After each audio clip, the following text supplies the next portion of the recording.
Hello, everyone. Welcome back, or welcome to today. After our day yesterday, which was very exciting, lots of interaction, talks, input from the participants, and some great presentations from our speakers. We're excited to continue today, where we're going to talk about various issues around inequity, inclusion, and also late and misdiagnosis. And then we're going to have a panel where we're talking with people with lived realities, which is an important part of the work we do.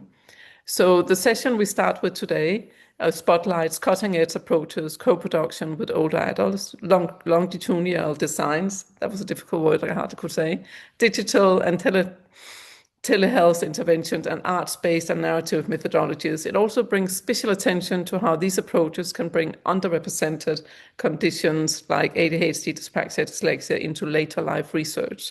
The goal is to start to chart a bold and inclusive research and policy agenda for the decades ahead. Moderating this event is Victoria Burnett, who is our UK lead at the Institute of Neurodiversity, and she will introduce the speakers from here. Thank you very much. Over to you, Victoria. Hi, it's lovely to meet everyone. Thank you for the opportunity to moderate. And yes, I'd like to introduce the lovely Beth Radulski, who is an expert in inequity, inclusion, and wellbeing outcomes. That's what she's here to talk to you about today. So Beth's an academic expert on barriers to inclusion in professional and educational settings, with a particular interest in neurodiversity inclusion.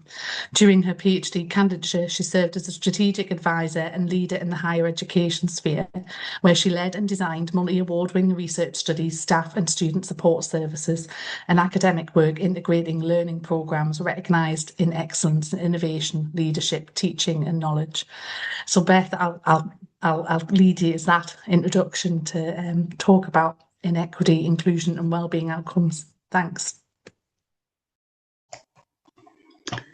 Thank you so much, Victoria. I'm so excited to be here. I think this is such an exciting conference topic, and aging is a topic that's so relevant to neurodiversity in so many ways. So I'm really pleased to see this conference happening. So I'm going to go ahead and share my slide deck. And while I'm doing that, I will apologize in advance for the low lighting here. I'm in Australia, so it is the dead of night here, and actually Friday night around 11 p.m. So we don't have a lot of light to work with, but hopefully most of the presentation will be happening in the slide deck. So here we go. Let's see.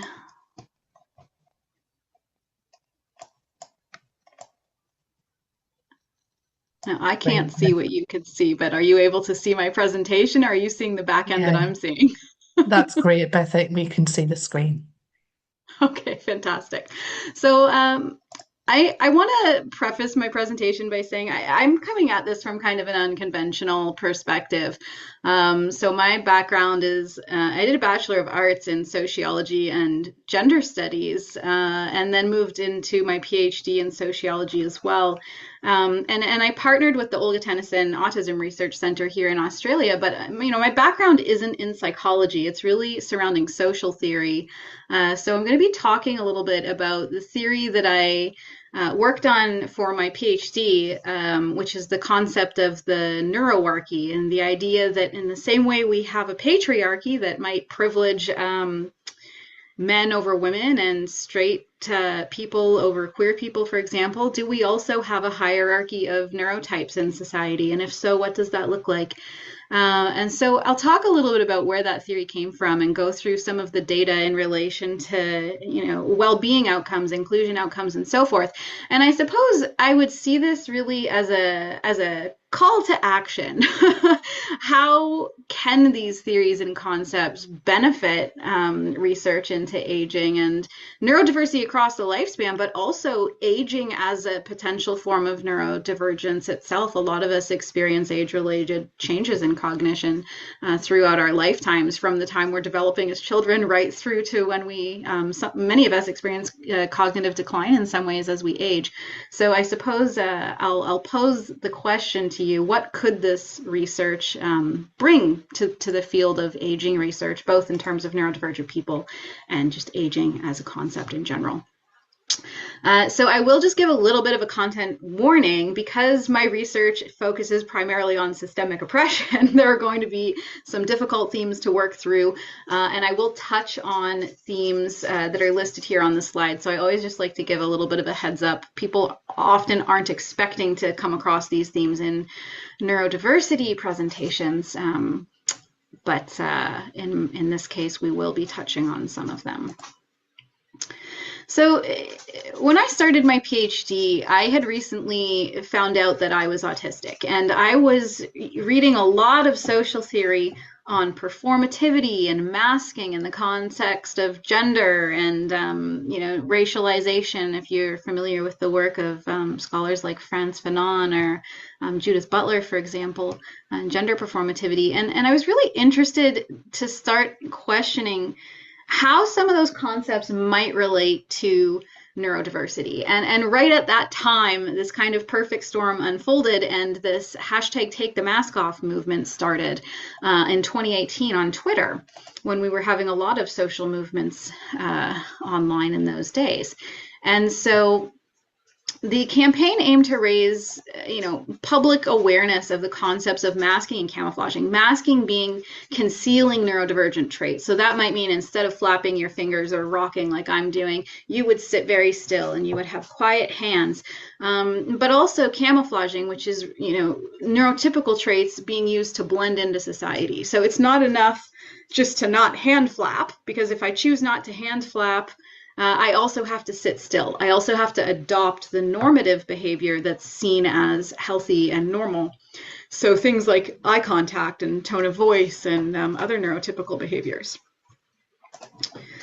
And the reason why this campaign started was because there was a lot of research coming out around this time and in the years following the campaign that highlighted really negative well-being consequences that were associated with masking and camouflaging behaviors.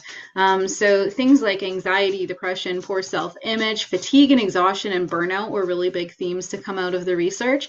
And we do also know that many groups of neurodivergent people have higher than average suicidality rates, and there's very strong research that links masking and camouflaging directly to suicidality.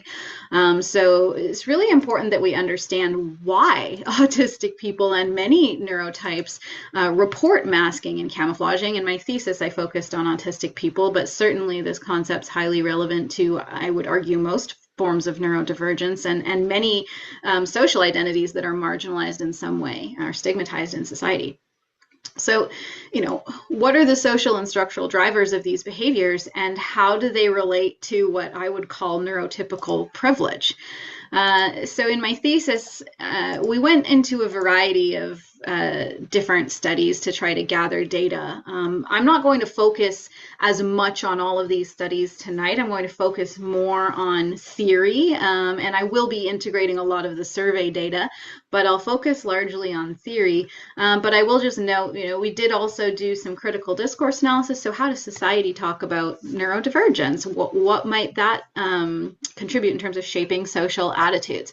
I also did an autoethnography, so I explored my own experiences of learning to mask and camouflage from my earliest memories of toddlerhood all the way through to my work as a PhD candidate and up into my mid-30s. And, we also had, of course, quantitative data through the survey. And then we did a case study of my work at La Trobe University, where throughout my PhD candidature, I was the manager of neurodiversity inclusion. So we developed some best practice principles for neuroinclusion. And then we conducted a case study by creating a neurodiversity inclusive work integrated learning program to try to show how we would support unmasking in educational and professional settings. So you can find all of that in my thesis if you're interested. If you check out my website, you can download my thesis for free. It's advocateneurodiversity.com. So if you'd like to read the full studies, they are accessible, and I'll focus my presentation today on the themes I think are most relevant to the conference theme. So when we collected our survey data, we asked participants, do you ever mask? And 96.4% of them responded that yes, they did, which was quite a large number because research prior to that had estimated around 3/4. So it was really interesting that so many people were reporting masking and camouflaging. Which may have partly been because of that Take the Mask Off campaign, raising awareness and so forth. Now, it was interesting because we asked if people wanted to unmask, if it were safe to do so, and 88% said they did. And that, of course, raises the question, why isn't it safe to unmask, and what is driving these behaviors anyway? And I think that that's made even more interesting when we look at the negative consequences of masking and camouflaging. And I think this is very relevant to discussions of aging and neurodivergent adults, because masking and camouflaging is also associated with a much later age of successful identification and formal diagnosis where it's sought. So it's important to understand the types of well-being barriers those groups might be facing. And masking and camouflaging participants reported that most, all the time or half the time, they were experiencing low self-esteem, digestive distress. 90% were experiencing, like psychological anxiety, 65% physical anxiety. 1 in 4 were experiencing physical pain, from sitting still, clenching their jaw, trying not to rock or flap or otherwise stim. Almost 3/4 sadness and low mood, and 93% were experiencing stress. What was really interesting was we asked, what are the benefits when you unmask? And in each of those areas, really significant numbers of participants reported benefits in that they had a lower likelihood to report experiencing those same negative consequences if they were supported to unmask. So I think, that really challenged a lot of past research that would argue if you're masking, you're high functioning, right? If you can appear to be closer to neurotypical, you must have higher internal functionality. In fact, you're experiencing greater social functionality because you're experiencing less stigma. You might have a better inclusion outcome, but internally you're still really struggling. And a lot of the research had focused on teaching things like social skills to improve outcomes, but now we know we need to nuance that a little bit. So when I was trying to theorize why masking and camouflaging is happening, I looked at a lot of different theory in terms of what structural inequity looks like, because it's not just attitudinal. It's not just how do we engage as people. It's, how is our culture built? How are our societies built? And how do those structures perpetuate inequity? And so one of the structures that most people are familiar with is patriarchy. And so if you look at patriarchy, there are 6 key facets that Wellbeing discusses. And I can just see my puppy in the corner here destroying something. So I'm going to have to come back in 2 seconds here. I apologize.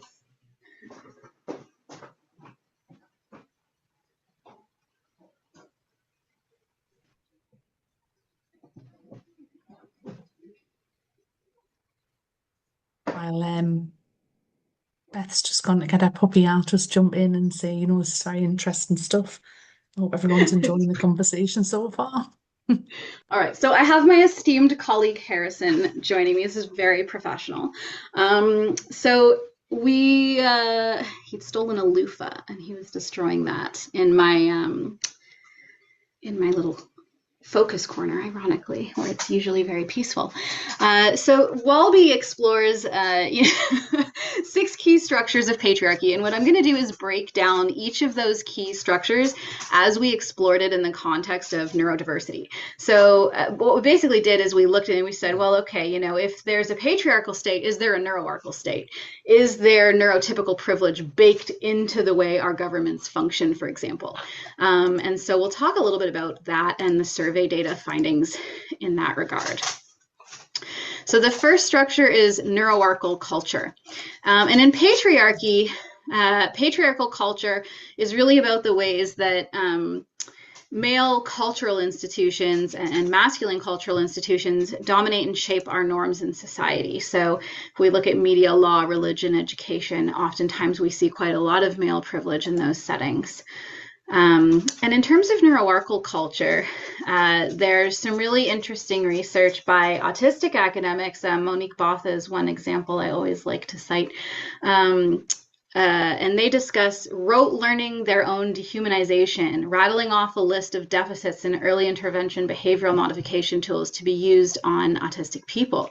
So if you think about what you need to do to qualify to be a psychologist, for example, you need to rote learn neurotypical culture. You need to have a capacity to list and pass exams and write essays describing effectively neurotypical privilege, but it's not understood as that. It's understood as this is the biological reality. If people are experiencing poor outcomes, it's because they're having symptoms that are preventing them from achieving inclusion. So there were lots of examples of neuroarchal culture that came through in the data, masking and camouflaging to adhere to cultural norms that are also neurotypical norms.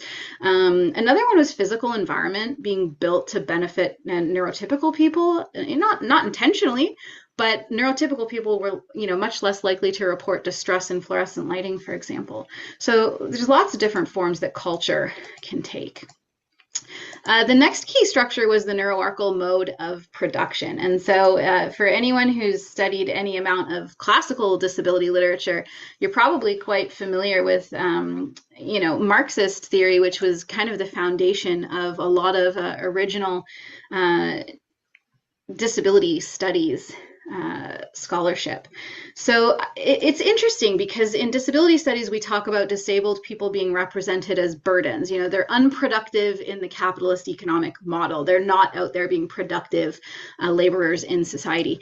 And I found it really interesting because in the patriarchal mode of production, the woman is seen as a surplus to the husband's labor, right? We have this nuclear family and the man goes off to work and the woman stays home, takes care of the home, takes care of the children, takes care of the husband so that the husband can focus on labor.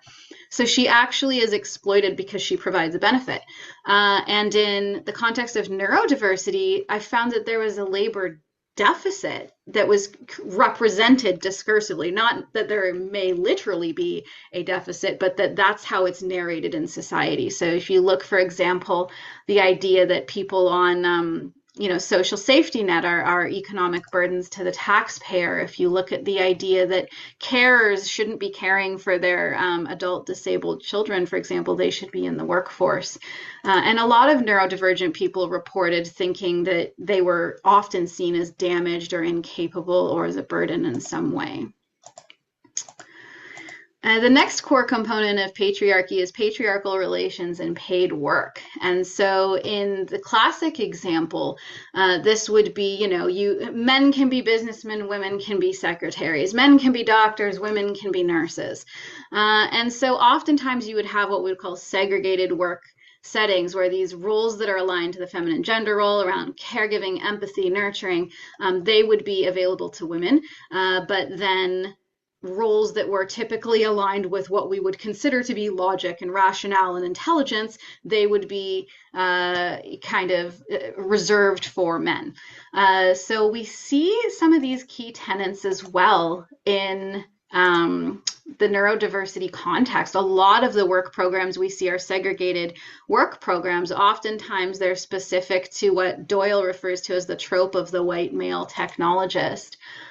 So we can think of some problematic examples who are quite prominent in our news headlines. One of them pictured here. There's probably a few more that are coming to mind. But so you have this stereotype that there's a particular type of job that an autistic or neurodivergent person is biologically hardwired for. And therefore you end up with that kind of segregated work setting as well. So in general employment, though, what you see is autistic people in particular make up the single largest group of unemployed people in most Western nations. So if you look at United Kingdom, Canada, And even in Australia, the statistics are quite troubling. Over 2/3 of autistic adults are unemployed.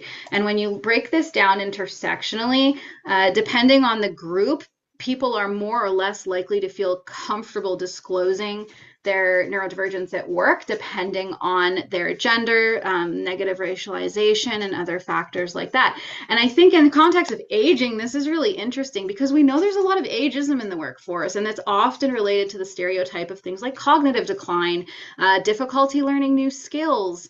And if you think about it, it may just be that executive functioning friendly instructions that would be beneficial for a lot of neurodivergent people too could go a long way in supporting people who do experience challenges with executive functioning in age. Not everybody does, but some people do. So there's a lot of lessons we can probably take from neurodiversity when we're thinking about how age relates to stigma and discrimination, both for neurodivergent people and in a broader context as well. And we think of age-related neurocognitive difference. The fourth structure here is the neuroarchal state. So in patriarchy, the patriarchal state would be things like law, civil rights, or pre-civil rights, I suppose, policing. So, you look at examples of some laws around marriage that haven't always treated women equally, haven't always treated queer people equally, or equitably. So if we consider these examples and we look at the neuroarchal context, we also see significant evidence of legislative disadvantage and governmental disadvantage, policing, disproportionately having poor outcomes engaging with certain populations, and neurodivergent people are one of those cohorts. So, for example, many autistic people report being concerned that their autism status could exclude them from migrating to another country. I know certainly as a migrant to Australia myself from Canada, I very narrowly missed exclusion because I was masking. I wasn't identified until we had permanent residency.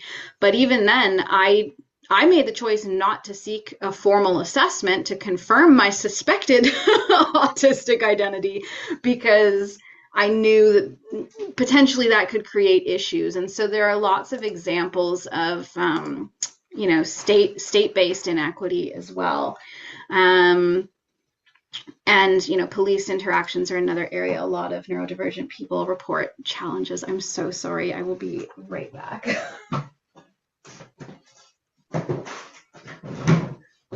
Be interesting to hear people's thoughts on on some of the things Beth's saying in the chat.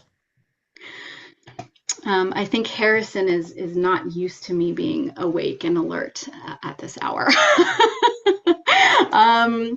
So the next structure we've got here is neurotypical violence, and I will give a bit of a content warning. This is going to get challenging themes here for a little while. So in the context of patriarchy, male violence is probably what you can imagine. Wellbeing defines it as a set of various practices, including rape, wife beating, sexual harassment at work, sexual assault. And this is the interesting thing. Many women significantly alter their conduct and patterns of movement as a consequence of fearing male violence, as it's designed to alter women's actions in a systemic and routine way. So if you think about that in the context of masking, that's really interesting.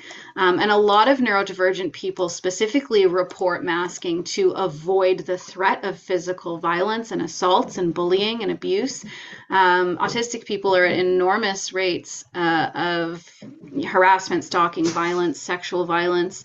And there are, in a center that, at least at the time I completed my thesis, only a couple of years ago, there was still a center in the United States using electric shock as a form of managing neurodivergent behaviors. So, neurotypical violence can take many different forms. And I think in the aging setting, we have so many stories of elder abuse in aged care facilities, for example. So I think, cognitive difference in that capacity, and in some cases what we would call like age-related cognitive decline, can be weaponized against someone if they're unable to talk about what's happened or remember what's happened.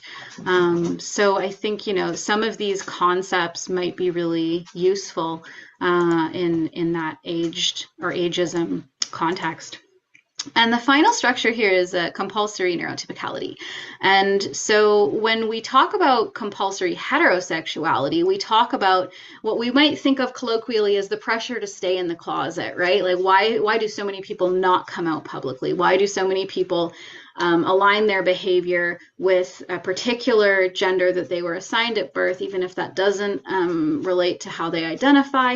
Or why do they pretend to be in straight relationships when in fact they experience other forms of attraction but don't feel safe to pursue them, for example? So compulsory heterosexuality follows along those themes. Compulsory neurotypicality, I think, would be, if we look at those 5 structures that we just touched on, these are all negative consequences for outness, right? If you're being excluded from the workplace, excluded from educational settings, you're at increased risk of experiencing violence, harassment, abuse, legal injustice and persecution. Culturally, you're seen as odd and weird and socially inept. These are enormous examples of what I would refer to as compulsory neurotypicality. It is mandatory to behave, look, and act in neurotypical ways if you want to experience good educational, professional, social, inclusion outcomes and well-being outcomes as a result. But then, of course, we also think back to those graphs that well-being outcomes when you are adhering to compulsory neurotypicality, when you're masking and camouflaging, are abysmal. So how do we address that? And there isn't a clear-cut answer, but I suppose it's a question I would pose. And I think, you know, I've kind of touched on some of these statistics already, so I'll probably try to move on. So there's other examples, I think, though, that are really relevant to aging, like medical care, where so many neurodivergent people, autistic people in the example through my survey, felt that medical professionals wouldn't take them seriously if they disclosed their neurodivergence. And for many people who are aging, this is probably a very similar concern. They're not taken seriously. They're not seen as reliable narrators of their own health, seen as not capable of remembering, not capable to take care of themselves. You can often have things like conservatorships, for example, put into place so that people aren't able to make decisions. And sometimes it may be that those are used ethically and responsibly to keep someone safe, but there are probably many situations in which aging people are taken advantage of or exploited because they're not seen as cognitively capable. So I think it's really interesting to think about all this and how it might relate to aging. And the last little area that I'm going to cover here, which is really fundamental to all of this research, is intersectionality. So with intersectionality, oftentimes people tend to think it's all about identity, right? So we look at this person at this crossroads, and maybe they're looking at their different identities as a Black person, a queer person, a woman. But intersectionality is a lot deeper than that. As Kimberly Crenshaw says, one of the kind of godmothers of intersectional theory alongside Patricia Hill Collins, intersectionality is not about identity. It's about interrogating institutional structures that play a role in contributing to the exclusion of some people and not others. How do these categories, race, class, gender, sexuality, ethnicity, nation, ability, age, how do they create complex social inequality? So intersectionality isn't really about surface. It's not really about the identity. It's about the structure that underlies the identity. And so I like to think of intersectionality like this grid here. That previous slide we saw, the person on the intersection, that intersection might be one of these gold balls. Intersectionality is the way all of these social structures combine to make that identity significant. Why does that identity experience systemic oppression or privilege? So what are the policies? What's happening? What kind of discrimination is going on in patriarchy, coloniality, capitalism, and neuroarchy? And I think I'm going to have to wrap up close in a minute here, but I want to close on this kind of concept because I think this is really relevant in the context of aging. You know, if we think about an intersectional definition for how we would conceptualize or socially construct the neurotypical mind, right? What does it mean to be neurotypical, to have neurotypical privilege? We often think about that in a one-dimensional way, where it's just about ability, disability. You're neurotypical, you're neurodivergent, you have privilege or you don't. And I would really challenge that because I think it goes a lot deeper than that. So if we look at historically, how did we conceptualize a typical human mind or a valuable human mind? There are lots of examples where we've had stereotypes for what we didn't have the language to call a neurotype, but it was described as such, even if there was no genuine biological basis to say those minds were different. I want to be very clear. And that's a whole other topic in terms of how we currently understand neurodivergence. That's not to say there are no biological differences in brains, but when we're talking about things like the born criminal, you know, the godfather of criminology, studied brains through craniometry, measured skulls, and took the argument that there was a born criminal and studied features that were typically aligned to people from lower socioeconomic or negatively racialized backgrounds.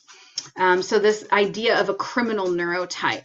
Then we look at, you know, women's suffrage opponents, this idea that women have psychological flaws, great temperamental disabilities. They were too hormonal to actually conceptualize politics and vote. And it's actually kinder to have fathers and brothers and husbands vote on behalf of women because their brains are capable of understanding political nuance.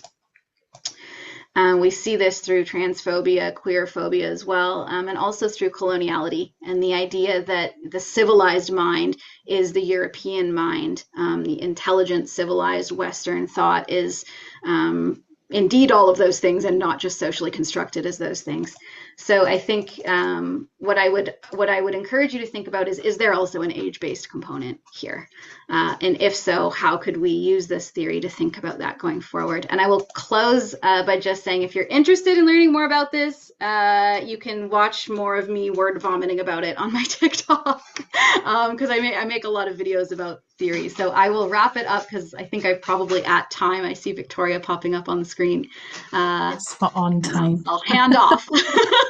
No, honestly, it's been excellent and really, really insightful. And I think, you know, we were talking about this yesterday about structures and systems and sometimes it not being about self-identity and how, you know, it's not always related to age, related to decline. You know, it's not always about cognitive decline. It's about the fact that there's a whole generation that, because of the systems and structures, weren't identified. So it's honestly, it's been really interesting. I'm sure there's got lots of questions and definitely will be messaging you in the chat. But thank you so much for your time, Beth. Thank you. Such a pleasure. We'll just I'll introduce our next speaker, Nicola. Thank you again, Beth. Nicola, are you there? Nicola Shaughnessy? I am here. I'm trying to get the video. Okay. Not a problem. Hello, nice to meet you. Yeah, so I'd like to welcome Nicola. Thank you for joining us today. I really appreciate it. And Professor Nicola Shaughnessy, have I pronounced that right? I hope so. Is going to be telling us about how she used creative methods to investigate autistic experiences and identities. So Nikki Shaughnessy is a professor of performance in the School of Arts and Architecture and academic co-director at the Institute for Cultural and Creative Industries at the University of Kent. Her work's interdisciplinary, exploring the intersections between arts, science and health through creative methodology. It's really nice to meet you, and I'll hand over to you now.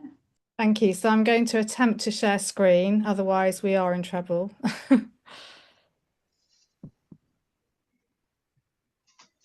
Can everybody see that? Yeah, yes, we can. It's on full screen mode though. It's on full screen. Okay, hang on. Is that okay? Yes, yeah, great, thanks. Okay. So sound in this. So yell if the sound's not playing. When I start playing the video clips, don't sit in silence and think what in the world is going on. I don't know. Well, so thank you very much for inviting me to this fantastic event. And yes, I'm going to be talking about my experience using to investigate autistic identities and experiences. And I'm going to be referring to a project I ran, Autistic Girls and Women Playing a Part, and something that came out of that, which is Sonia Bouet's neurophototherapy resources. So let's start. On November the 2nd, 2018, I emerged from the Lorna Wing Centre with a new identity after an extensive diagnostic interview with Judith Gould. Like many newly diagnosed autistic adult women, this naming of neurodivergence felt both strange and familiar after years of masking and fakery that may well have contributed to my career choices, culminating in my current job title, Professor of Performance. The creative industries are full of neurodivergent individuals, out-of-the-box thinkers, and we're socially creative in order to survive. The previous day, I'd been at a special educational needs school running a training programme for teachers and an interactive multisensory workshop using drama, puppetry and interactive media in immersive scenic environments for autistic children. November the 1st was also significant as the starting date for a new project focused on autism and gender, Playing a Part. This was the sister project to Imagining Autism, responding to the underrepresentation of women and girls in autism research by using creative and participatory methods to investigate their experiences and identities. In a pilot project to develop the practical workshop programme that was the basis for data collection, the relations between the researcher and the researched had been reversed. A group of adult autistic women with whom I was collaborating had questioned my identity as a neurotypical ally, the lead researcher, recognizing and connecting with our shared neurodivergent characteristics, such as hyperfocus, masking social anxiety, sensory sensitivities, and intense interests. It was this that had led me to the Lorna Wing Centre. So, Playing a Part, the project that started all this, responded to the historic underrepresentation of autistic girls and women in autism research. The project combined arts practice, psychology, participatory research, and mixed methods evaluation. Autistic women were involved not as participants, but as collaborators and co-producers of the research process. Now, I'm assuming that this audience today is familiar with this context of autism diagnosis and gender differences. But briefly, research on autism was historically shaped around male presentations, particularly young boys, which contributed to autistic girls and women falling under the radar, being under-researched, underdiagnosed, and often misdiagnosed. So from Imagining Autism, my first project in 2011, to the start of the Playing a Part research in 2018, understanding has shifted dramatically with increasing recognition of the presence and prevalence of autistic women and girls and understanding of their differences, particularly in terms of masking. This can delay recognition and increase vulnerability to anxiety, depression, and other internalizing difficulties. So contemporary autism research increasingly challenges these older stereotypes that associated autism with isolation, lack of empathy, or rigid behaviour. And studies of autistic girls and women highlight strong social motivation, emotional sensitivity, and creative social strategies to navigate neurotypical expectations. These findings suggest that diagnostic models need to move beyond narrow male-centered assumptions, hence the turn to engaging with autistic people and lived experience in research that builds a much more complex phenomenological understanding, and that's presumably what this conference is contributing to. So this demands interdisciplinary and novel methods to assemble data in ways that combine rigor with richness. So why creative practices? Creative practices were part of a mixed methods approach in Playing a Part. There's a body of evidence demonstrating the value of arts-based practices for mental well-being, and it's also well documented that autistic women and girls are often highly creative, hence the prevalence of autistic women in creative careers. So Playing a Part was an interdisciplinary collaboration between arts and psychology, using a mixed measures evaluation framework and a creative and participatory approach. Data was collected through interviews and questionnaires alongside a programme of co-designed arts-based workshops, as shown on this slide. The research engaged 77 girls aged 11 to 16 in a range of educational settings, special educational needs, mainstream and selective. At its heart, its beating heart, was a steering group of autistic adult women, many of whom were themselves creative practitioners, including the author Catherine May, the film artist Sonia Bouet, and the performer and poet Dr. Kate Fox. As well as being relatively recently diagnosed, were individuals whose work involved communication through arts-based practices. For Sonia and myself, late diagnosis intersected with menopause, aging, and a growing recognition that we had spent decades performing neurotypical identities. Diagnosis therefore became not only clinical recognition, but also a profound autobiographical and phenomenological re-evaluation of selfhood. I want to argue today that creative methods are not simply illustrative tools for representing neurodivergent experience, but are themselves forms of knowledge production, capable of accessing dimensions of autistic subjectivity, identity transition, and later life experiences such as menopause, all of which conventional research approaches often struggle to reach. So as a backdrop to today's presentation, I want to share with you the film animation we produced after the first phase of research. I co-produced this with Sonia. All the voices are autistic, the narrator is Catherine May, and all the words were from transcripts. It's 5 minutes. I look back on my life as a journey in a labyrinth, path for walking and thinking, not a maze where you get lost, a way of finding who you are. People in and out of the fog. I'm constantly searching for clues in their faces. I remember hiding in the toilets at parties, being the child alone in the playground, listening to mothers of other children gossiping about me. She's not like the other girls. Don't invite her to the sleepover. As a child, I didn't know I was autistic. No one understood what it felt like to be me in this world in my head. I asked for 3 words to describe me. I said, misfit, a daydreamer, an artist.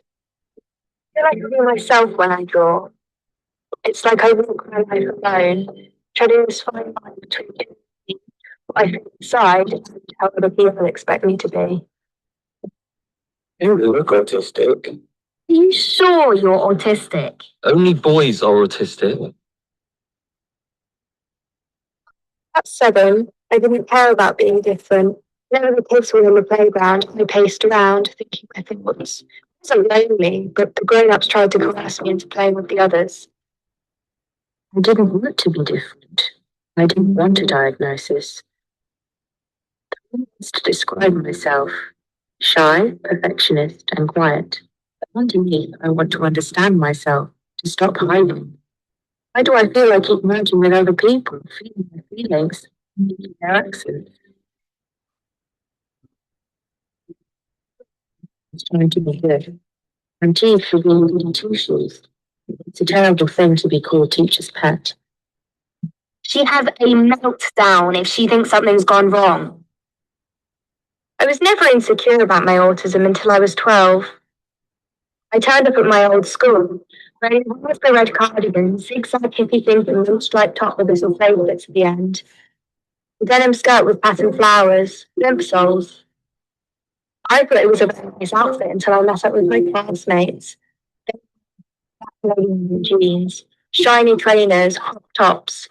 I started getting anxious thoughts, fluttering bugs with butterflies which multiply, flying around me which I can't bat away. Fashion became an obsession, but it's always changing. I wish there could be just one comfortable style. Meal times can be really hard.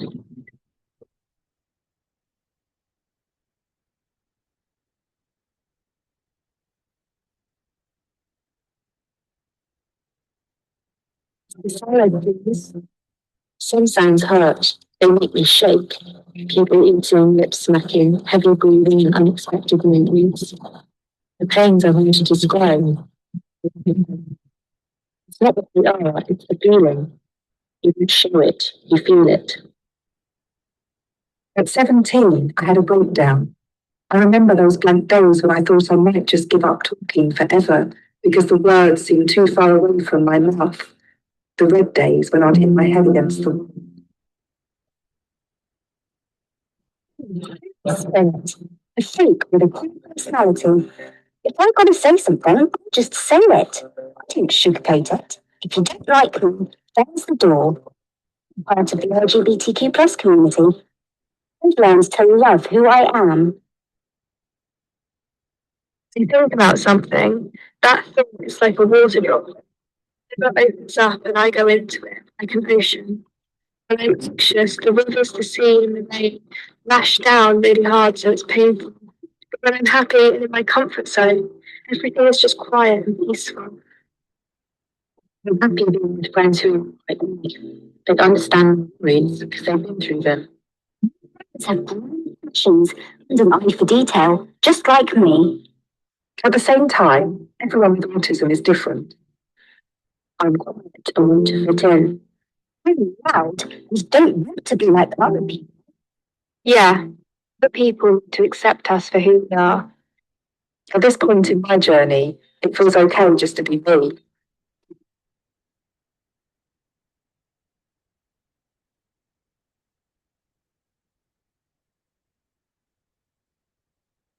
So Sonia Bue's engagement with playing a part involved her filming our practical workshops in Limpsfield Grange School, which is the only specialist school for autistic girls in the UK.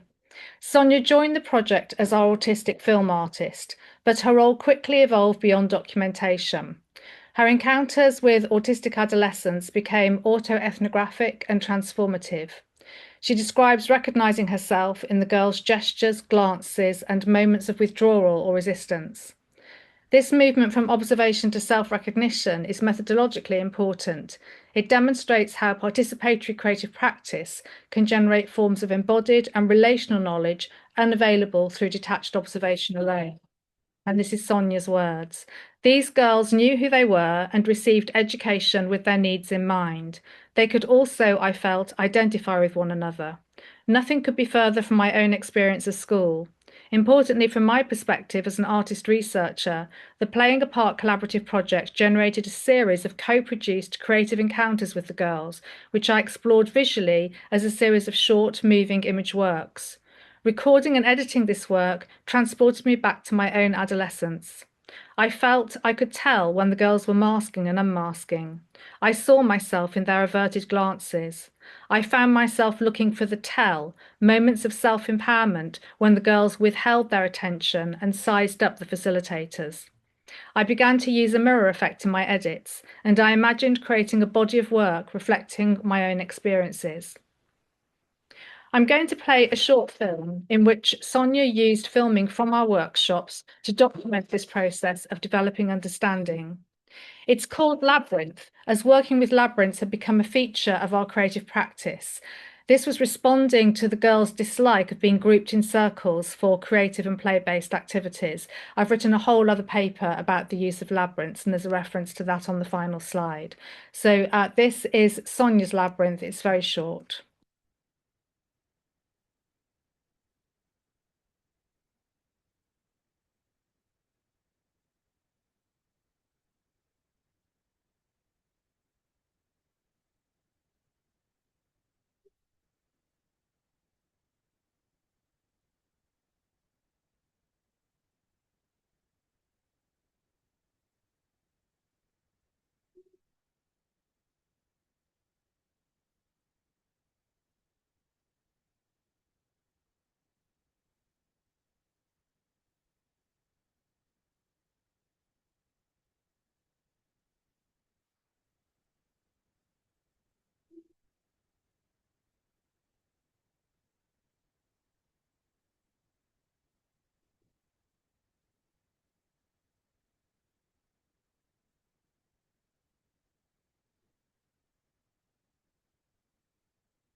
I'm unsure if there's meant to be sound on here. Yes, there should be sound. Are you not hearing There's sound? no sound coming through for quite a lot of people in the chat.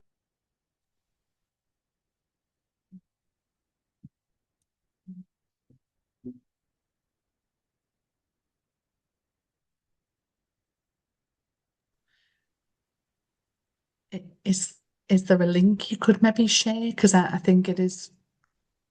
There's Yeah. quite a lot of people saying it's not coming through on the sound.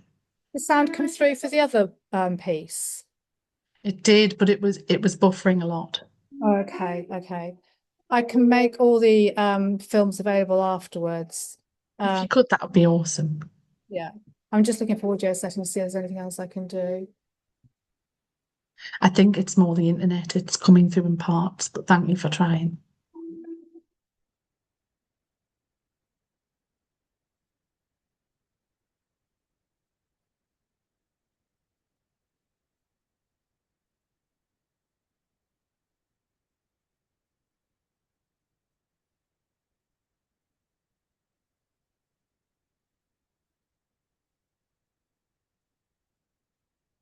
Okay, so I'm aware that some of you weren't getting the sound there. It was just background music. The images, you would have got most of it from the images, but I have said I will make both of these films available afterwards. They're all publicly available anyway.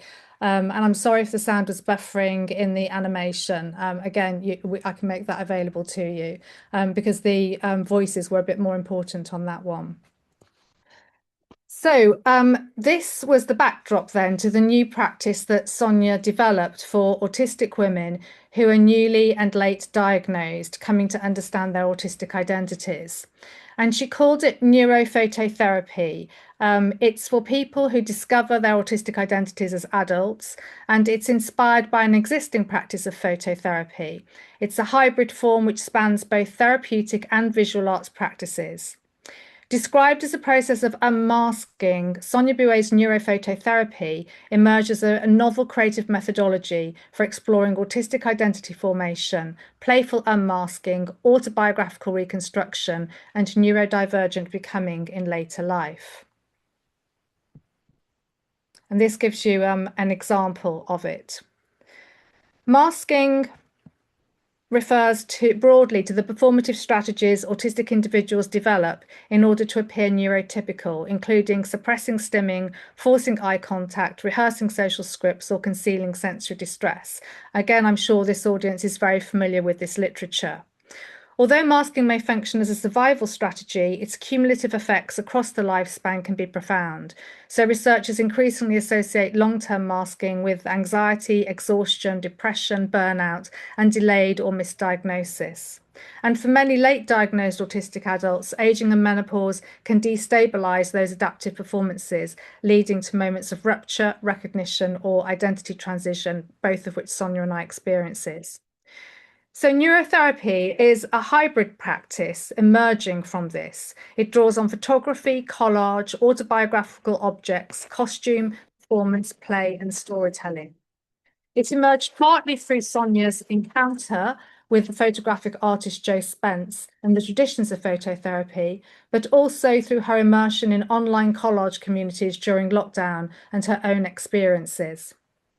Sonia describes this process as a form of autobiographical photographic self-repair, a means of recovering from what she began to think of as the impact of a lifetime of misidentification as a neurotypical person.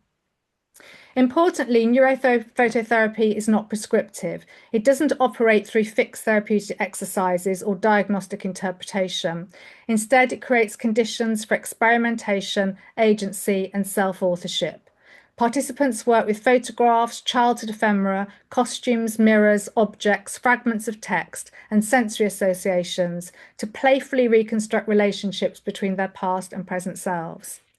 The emphasis on play is really important. The language of masking research is often dominated by trauma, exhaustion, and concealment. But what is striking about neurophototherapy is the way humour, absurdity, fantasy, and delight become methods of inquiry in their own right. And that's why I think the work is particularly significant for research on neurodivergent aging. For many later diagnosed autistic adults, diagnosis initiates a process of autobiographical rereading in which childhood memories, social performances, relationships are suddenly reinterpreted through a different frame of understanding. Neurophototherapy provides a creative structure through which that process can be explored and materialized. At the heart of neurophototherapy is a non-essentialist understanding of identity and subjectivity. The work resonates with Judith Butler's concept of performativity and with philosophical discussions concerning the relations between the I, the me, and bodily selfhood. So what becomes really important here is the tension between self as subject and self as object in autistic identity formation. And neurophototherapy stages this tension visually through mirroring, collage, costume, and reenactment. Rather than presenting identity as fixed, the work foregrounds fragmentation, multiplicity. It allows forms of sensory, affective, embodied, and temporal knowledge to emerge that are often inaccessible through interview-based methodologies alone. And it foregrounds agency and safety. Sonia repeatedly emphasised the importance of working with safe things, images, objects, and memories that allow participants to approach unmasking gradually and autonomously. The bread mask collage is particularly powerful in this respect. It uses visual juxtaposition to stage dialogues between different selves across time. The adult and child body, as you see in this slide, are spliced together through photo montage, producing an image that is simultaneously comic, unsettling, vulnerable, and yet deeply moving. The absurdity of the bread mask disrupts the clinical seriousness often associated with autism, while also functioning symbolically as protection and performance. At the same time, the image reconnects childhood and adult selves in a way that suggests both fragmentation and repair. Bird imagery recurs throughout the work as a metaphor for neurodivergent freedom, sensory difference, intuition, and liberation from neurotypical expectations. Sonia writes that being more me means being more bird, linking neurodivergent identity to imaginative flight instinct and alternative ways of inhabiting the world. And then there's that delightful nose. Objects became significant carriers of autobiographical meaning. Everyday items are transformed through collage and personification into repositories of memory and identity. A mug, a doll, toy blocks, postcards, mirrors, costumes, all become transitional objects through which neurodivergent selfhood can be rehearsed, reconstructed, and reclaimed. The recurring use of costumes and theatricality is also important. Dressing up, performance photography became ways of experimenting with identity outside normative expectations. Importantly, these images don't simply document experience after the fact. The process of making them constitutes the research itself. So what neurotherapy offers is an embodied and sensory mode of inquiry into selfhood. It allows participants to explore the relationship between self as subject and self as object through image making, performance, collage, and play. Creative methods become essential, not only ethically, but epistemologically. They help make visible forms of experience that are sensory, affective, relational, temporal, and difficult to articulate in conventional academic language. And that's especially important in later life, where diagnosis can trigger processes of autobiographical rereading, even grief, repair, and self-reconstruction. Late diagnosis involves more than recognition. It involves the reorganization of memory, identity, and self-understanding across decades of lived experience. And creative methods such as neurophototherapy provide spaces in which neurodivergent adults can revisit childhood, renegotiate grasping, and develop more sustainable and authentic forms of selfhood. They also challenge deficit models of autism research by foregrounding subjectivity, agency, and co-projection. So if subjective experience has a critical role to play in the future of autism research, then creative and participatory methodologies are central to that future. All of the neurophototherapy resources are available to download from Sonia's website. And on the Playing a Part and Imagining Autism websites, there are also resources that can be free to download and which you might find useful to follow up. And then there's a couple of references there, the Learning with Labyrinths article, and a lot of that paper is going to be included in a book, a volume in a collection that's going to be coming out later this year called Beyond Autistic Stereotypes, which was based on the Playing a Part project. Thank you for listening. Oh, thank you so much, Nicola. That was really interesting and quite some diverse ways of engaging people through the arts. I wasn't expecting the kind of techniques that you were describing at the end. It was it threw me a little left wing. It was very interesting. So we've got a little bit of a Q&A now, I believe, between ourselves for 15 minutes. Is that right? Until 10 to 3.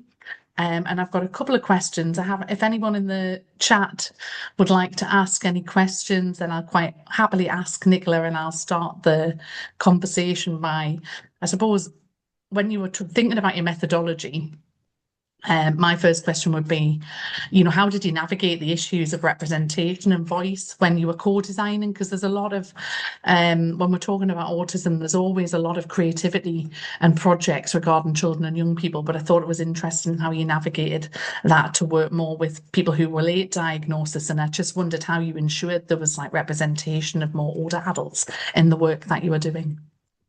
Yes, so we thought a lot about that. We chose to, with the Playing a Part project, we were working with, the project was focused on adolescent autistic girls. And actually that population was still quite difficult to access because of where diagnostic criteria were at when we started that project. There were still far fewer girls than boys being diagnosed. But because I'd had the experience of relatively late diagnosis very recently, and also because I'd worked with this group of autistic women to start to develop the project and to start the workshop design, we were really keen that it wasn't just that autistic adolescent experiences were brought into dialogue with older women's experiences as well. So we had this steering group of autistic women, and when I refer to them as being the beating heart of the project, we took that very, very seriously. We didn't, it's fair to say, obviously we had to go through a very, very complex ethics procedure, both in relation to the work we're doing with the autistic girls. So that's kind of quite standard practice in terms of their identities being anonymized, the amount of time that we keep their data for, what we do with their data. They could leave at any point, all of the kind of participant information sheets that are shared with them. But we did try to do things a little bit differently to make things really, really accessible. And we're very, very concerned with this concept of safe space in the workshops as well.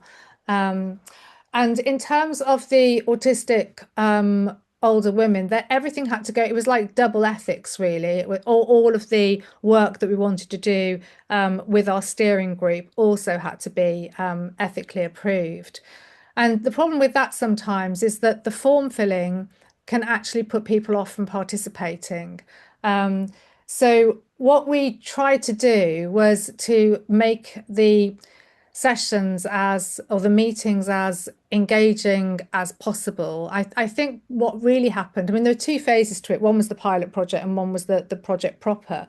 And in the pilot project, we made a film about the process. And that enabled us to sort of make our baby mistakes as well. So the film really, I call it this, it's like a catalogue of errors or the comedy of errors. Everything that could have gone wrong with that in terms of building community, relationships struggling, and that was actually, that's the moment where I was in the process of getting my diagnosis, because I was leading a project where they suddenly turned to me and said, "You're not neurotypical, you're autistic, you're just like us." So it was to some extent the ethical process I would describe as iterative. It wasn't something that happened at the start and then we complied with our ethical framework. It was something that grew and developed with us. And we had to keep and we had to go back a lot of times to the ethics committee and say, we want to do this now, we want to do this now. So they were quite used to negotiating with us. The other thing that I would say that we didn't have in this project, though, and I have sort of made that something that I want to do in my next project, and we're exploring that through a relational ethics approach. So we didn't have young people with really complex communication needs. We wanted to, but we weren't finding them in the schools that we were going to. And we didn't have that representation on our steering group either.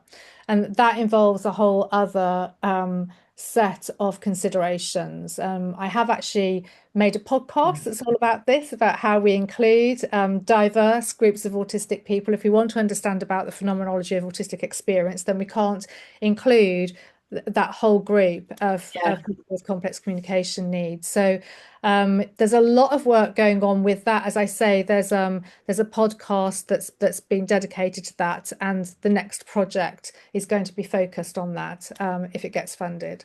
It's like you said, you can't there's a lot of stereotypes, isn't there, between what Beth was saying before yourself and then your presentation, Nicola. There's a lot of stereotypes. People assume it's the IT guy with the autism, or, in the female sense, it's you don't look autistic, like it said in your first video, of the work that you've done. And I just wondered, I'm sure that resonates with a lot of people. Joy's put in the comments that it resonates with her, and that's why she started to do more creative things. I know as an autistic woman myself, I do a lot of music.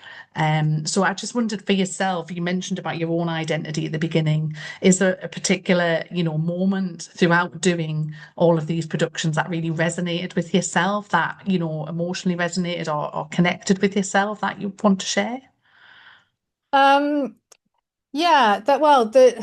There's two moments really. The first moment was basically I was coming out of one of the drama studios, and one of the person who was sort of heading the steering group at that time said to me, "Oh, you look really nice today." I just didn't know how to respond. And she talked to me afterwards, several weeks after, and said, "You just look like a rabbit in the headlights, because you come out of the drama studio, which is where I perform my identity as the lead creative facilitator and this reputation I had as Nikki the nutty neurotypical. And then I came out, and as she said, the mask dropped. And I didn't know how to respond to that comment. So that was sort of what, and that's one. They then came to see me a couple of weeks later and said, "Look, we've been talking about it. We think we need to talk to you about this." And they gave that moment as an example, which I did remember. There were lots of other examples they gave that, and there was this kind of real sense of discomfort, and I was starting to question and think, but.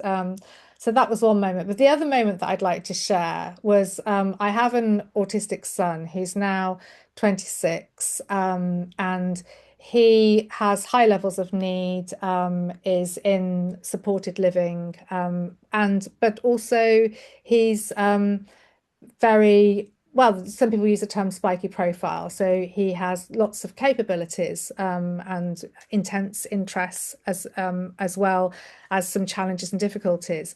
So he has very high levels of auditory sensitivity. So he's hyper alert to sound.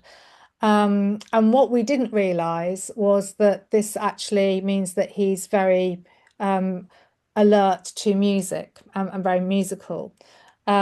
So when I was doing the research, I was told about someone called Adam Ockelford, who I was told he's doing in music what you're doing in drama, and you should go and meet him.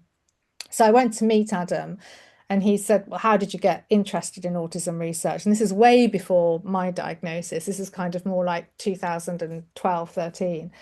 And so I told him about Gabriel and said, "Oh, it was just working with my autistic son and realizing that, in drama, we talk about communication, imagination, interaction." And I kind of thought, surely I'm a drama lecturer then. Drama's got something to offer. If we, kind of put the two things together, would something happen? That was the kind of basis for imagining autism. And anyway, Adam said, "Oh, I'd like to meet your son." So I took Gabriel along with me. He did start to ask about music, and he knew that all of my other children played musical instruments and that I was interested in music. And he'd said, he's a music specialist working with autistic children, and he'd also at that first session asked me if I wanted to see him have a lesson with an autistic young woman. So I stayed for the lesson, and Adam made me join in, like made me basically, well, it wasn't just me. This autistic young woman was expecting me to join in and play the piano, and my sight reading is rubbish, and I certainly can't play by ear. So I was really struggling to keep up. Anyway, Adam then said he wanted to meet Gabriel, and so I took Gabriel down to meet him. And there's this room full of pianos, and Adam just started playing something on the piano, and Gabriel just started imitating him straight away, as if he absolutely knew what to do. He then played also a whole kind of set of exercises in major keys. Gabriel copied them, then did exercises in minor keys. And then he looked at me and said, "How many neurotypical people do you know that can do that, Nikki?" And I felt completely stupid, but that started another journey of me realizing that actually the music, I've always loved music. I nearly did music at university and regretted it. I'm really a kind of frustrated music professor, not a drama professor. And realizing that there's a very, very strong link between my sort of autistic identity and this love of music, that those two go together. I suppose just following on from a question that's come in the chat from Joy, linking on to that, obviously you are a professor in drama, but do you think you can see the relationship between your love with the music and the drama with your individual self? Do you think there's a connection between personal boundaries and struggles and the fact that people do have to mask, and so they kind of feel like they're role playing to fit in society to an aspect? Do you think there's a relationship there from the research you've done? And No, definitely. And I'm supervising a PhD student at the moment who's doing research on the experience of autistic actors in drama conservatoires. So basically, autistic people become astute observers of human behavior. So small wonder that so many autistic individuals end up being actors, but very, very good at copying people's behaviors. Some people are really good at accents, can pick that up really easily. So yes, it's a skill. It's a survival skill, but it's a skill, and it's. I don't think everyone's aware of how many. I mean, if you think about creativity and what that means, it's out of the box thinking. Then small wonder that with those skills of observation and out of the box thinking, that so many of us are attracted to working in the creative industries. I suppose that, yeah, it definitely is a skill. I mean, I've noticed in my own experience, it's definitely a skill. And I've seen, I've had people comment on, Victoria, you go in the boardroom and you can be having a conversation about how, you've had a million nightmares going on in your personal life with, children with tantrums or GCSE grades or whatever's going on. And then I walk in and I see you, it's like you just turn it on. But I never realized, I suppose I never linked it with that. But it evidently, from my personal experience, I can see that. Yeah. So it's interesting to hear that it's shone through in all of your research and that you've got the PhD going on there. What's been your favourite bit of doing all of this research, and what's the next steps for you? Favourite bit of doing the research. I think. Yeah, so when we were doing Playing a Part, we nearly had to stop the research because of COVID. I mean, kind of it can only happen to me, really. You're doing a project in schools and then this pandemic comes along and everyone just assumed that we would stop. And we didn't. We basically put all of our workshops online, and then we found different ways of delivering them as the schools started to go back. But there was a time when we were completely virtual. And that was the moment where we were asked there was a competition. Anyone that had felt they got research that would make a good film was asked to kind of write to the AHRC, and so that's what we did, and that's how we got the commission for the animation. So that was one summer, 2020, and I had to get everyone together in a real emergency, because the production company that we're working with, called Calling the Shots, who are absolutely fantastic. I'd never done anything like that before. I suddenly found myself immersed over 6 weeks doing a film animation. And I just think animation is such a powerful tool. I've used it in every project since, because it just condenses things. And it's also a way of disseminating the research in ways that you can hear the voices, you can hear the language, it's embodied, and there was me who was saying that I'm not going to do anything that would, that would not be performance-based or be disembodied. We had to, because COVID forced us out of the classrooms. And we found this tool and this resource, and we were doing things like, I was with my one of my daughters, and we couldn't go to the production studios. We had to do everything at home, so we had to be inventive. So we were sort of recording her. She's one of the voices. She's autistic, so we're recording her voice under a duvet. Right. It sounds like it's been such an interesting project, and I'm really sad that we've got to wrap up there and hand over to Emily. But I want to thank you greatly for sharing your experience, and especially that anecdote at the end around, I hadn't thought about the implications of COVID and actually having to stop production in the time, and you don't add those things together, do you? So no, it's been really interesting hearing about your experiences and that of Beth before you. And I'm going to hand over to our lovely, thank you very much, and hand over to Emily Gowes now to moderate the next session. Thank you. It's been a pleasure. Take care.